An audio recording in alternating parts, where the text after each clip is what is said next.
अच्छा हम नाजायज बोलते हैं चाचा।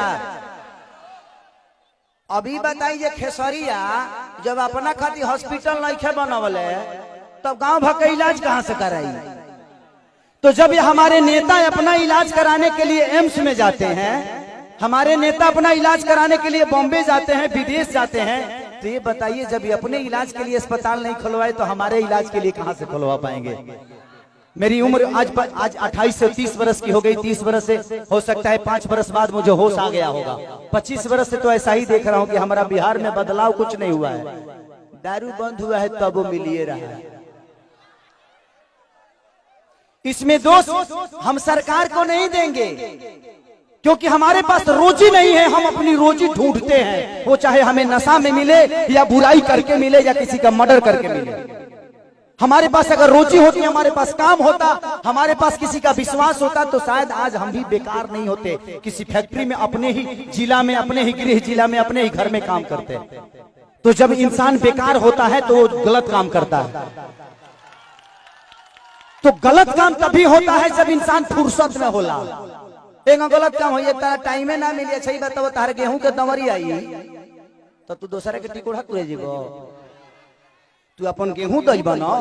तो जब हमारे पास अपना वर्क होता, हमारे पास फैक्ट्रियां होती, तो आज हमारे भी घर की औरतें अपने पति के साथ रहती। ये अपने पति के लिए तरसती नहीं कि होली में आएंगे तो दीपावली में आएंगे। आज हम अपने बच्चों के साथ होली मनाते, दीपावली मनाते। हमें दीपावली मनाने के लिए किसी का परमिशन लेना पड़ता है, किसी से लेटर देना पड़ता है कि सर हमको जाना है अपने बीबी के पास, छठ आ गया है। तो हमें तो त्योहार मनाने की भी आजादी नहीं मिलती है। ऐसे राज्य में हम पैदा हो गए हैं। हमें ऐसे राज्य से नफरत नहीं है, लेकिन यहाँ के सिस्टम से मुझे नफरत है कि यहाँ के सिस्टम हमें कहीं का नहीं छोड़ा, कहीं ले ही नहीं गया। इनका एक ही काम है कि जब बाढ़ आई ना, इलेक्शन के बाद हमें ये रोज मिली। अगर इलेक्शन बा जहाँ बाढ़ आई कि चिवड़ा खात खात पेट मॉल हो जाए, खूब खाए बरवा चिवड़ा।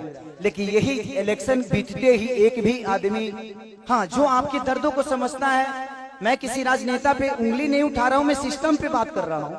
आज अगर यहाँ फिल्म सिटी बन जाए तो मुझे लगता है कि खेसारी लाल यादव यूपी में शूट करने जाते हैं, वहां पे कम से कम 60 से 70 लाख रुपया भैया प्रोड्यूसर और डायरेक्टर यूपी सरकार को दे के आता है।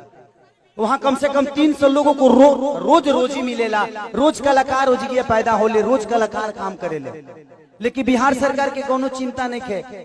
ये बताई खेसरिया चाहे जितना भी संपत्ति बनौले बा बॉम्बे में बनौले बा, अगर वह चीज बिहार में रही तो खेसरिया का सारा संपत्ति बिहार में रही ना, हम अपना परिवार के, अपना भाई लोगों के साथ रहते। तो हमके भी तकलीफ होला, हमके भी अच्छा ना लगे कि हम दूसरा शहर में जाके, दूसरा राज्य में जाके दुगो रोटी कमाता नहीं। हमके शर्म लागेला दूसरा के जगह काम करे में, लेकिन क्या करी जब हमारे खेत बंजर हो जाए तो घर हर तो दूसरे के खेत में नहीं चलावे के पड़ी हमके। और हमारा खेत बंजर, हम किसान हो के भी इस खेत को आबाद नहीं कर पा रहे हैं, तो गलती हमारी है। गलती हमारी ये है कि हम जब इलेक्शन आता है तो खाली 2 फ्रूटी पिए लगे तो बटन दूसरा जगह चल जाता है। ये बताई खेसारी के बेटा बेटी है, खेसारी का लगे पैसा बा तो अमेरिका में पढ़ा दिए हैं, लेकिन सबका लगे सक्षम तो नहीं खे ना जब अपना बेटा बेटी का अमेरिका में पढ़ाई। तो बिहार में कितना लोग खेसारी बजी? एक गो ना, एक गो खेसरिया बा। ये बताई जाए आज भी हमारे बिहार के नेता हैं, यूपी के नेता हैं, सबके अपने बच्चे, कोई अमेरिका में पढ़ता है, कोई लंदन में पढ़ता है, कोई मॉरिशस में पढ़ता है। किसी किसान का बेटा कहाँ पढ़ने जाता है? क्योंकि उसकी क्षमता नहीं है।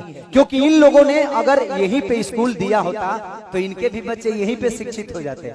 लेकिन इन्होंने जब अपने बच्चे का भविष्य तय नहीं किया तो हमारे बच्चों का भविष्य तय कहाँ से कर पाएंगे? अब यह बताइए कि यूट्यूब पर डाल दी तो लोग कहिए खेसरिया राजनेता हो गए। अब हम अपन दुखों ना कह सकिले।